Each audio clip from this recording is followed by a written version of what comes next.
live in a digital world where, technologies like artificial intelligence are changing completely the way we live, we work, we do business. So it is important that we discuss these issues at the global level. It's not just something that we can control in a country. It's crossing borders and there's no frontier for technology. So at the same time, there is a competition that is healthy. Everybody in the world, every country in the world is trying to promote their own industry, and clearly there are at the moment some tensions, some geopolitical issues that need to be addressed. Especially in technology like artificial intelligence, there is clearly a predominance of US and Chinese companies, for example. So we need to regain strategic autonomy, digital sovereignty. And so there's also where technology diplomacy, for instance, by working together different countries and also reinforcing and reinvigorating the multilateral approach would be beneficial for all citizens. Human-centric AI means making sure that technologies so powerful like artificial intelligence are really working for the people.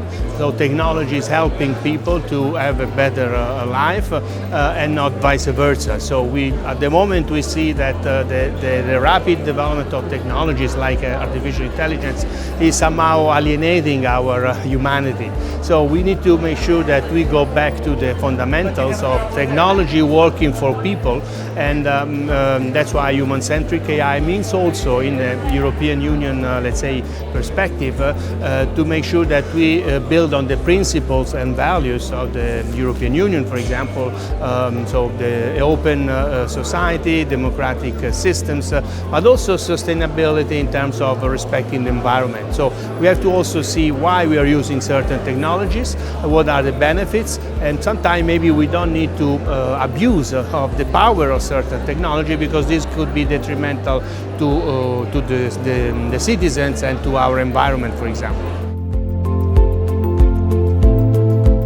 This has been, in general, a debate that is still on whether we should regulate these technologies or not.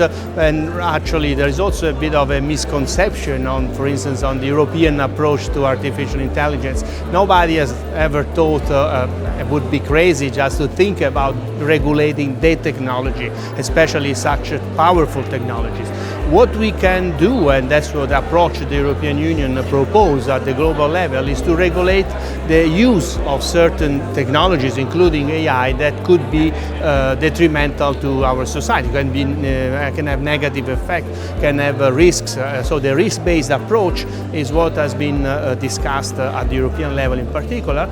And at the moment there is a debate that whether we should find a global governance of artificial intelligence, and this goes through regulation, but also through standards, for example, code of conduct. Clearly it's not just the government that should dictate the rules, but this is something that should be co-developed with the industry, with the society, and also with the support of evidence that academia can also propose. At the moment the discussion is a bit stuck, I would say.